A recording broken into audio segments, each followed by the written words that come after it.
Hello सांग माने good morning new blog रे आपण मानको फिर से गोटे थर स्वागत करूची। बहुत दिन है मु लॉन्ग वीडियो पकाउ नथली, ओनली शॉर्ट्स रे जाउथली।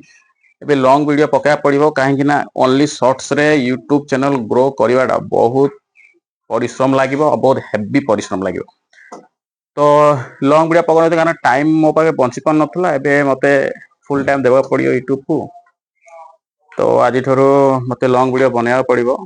आउ गोटे कथा कि जेतिक आम सर्ट वीडियो बनाऊँ आपण को पसंद आउची, बहुत व्यू जाउची, ठीक ठाक जाउची।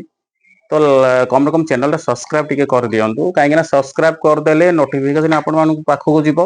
आ हमर शॉर्ट्स जो आछि सेटा बहुत भल भाबरे आपण माने देखि परिबे। तो सेति पय चैनल को सब्सक्राइब निश्चित कर दियो। हमको मोटिवेट मिलिबो, आमे वीडियो भी बनिया पे हमको इंटरेस्ट और लागिबो। तो सेति पय एटा कर दियंतु।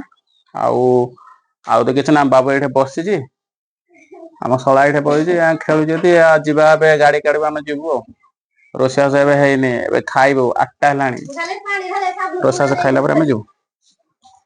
फटाफट बजाज कोन कर खाइबा, खाइ काम को जिबा। आब ऊपर आइले वीडियो बना। एबे मते लागुछि सेपटे रहि कि मते वीडियो बना पड़े नै माने गाड़ी रे बइथिबो जडे गला एडे कला सिन कला एमने करके वीडियो बना सेडे पकेबो नै कि हां काहे ना कहत ना पाठ साठ पढ़ी थाओ कि न पढ़ी थाओ, कि यूट्यूब रे चैनल अछि और बहुत भल भाव रे ग्रो करियो बहुत बढ़िया हो। तो हमर गोटे कोशिश रही छी। हो ठीक अछि, चलो एबे स्टॉप करूची ब्लॉग को। मिली मिसिबा देखाबा नेक्स्ट ब्लॉग रे। तब तक ले धन्यवाद। बाय बाय, जय जगन्नाथ।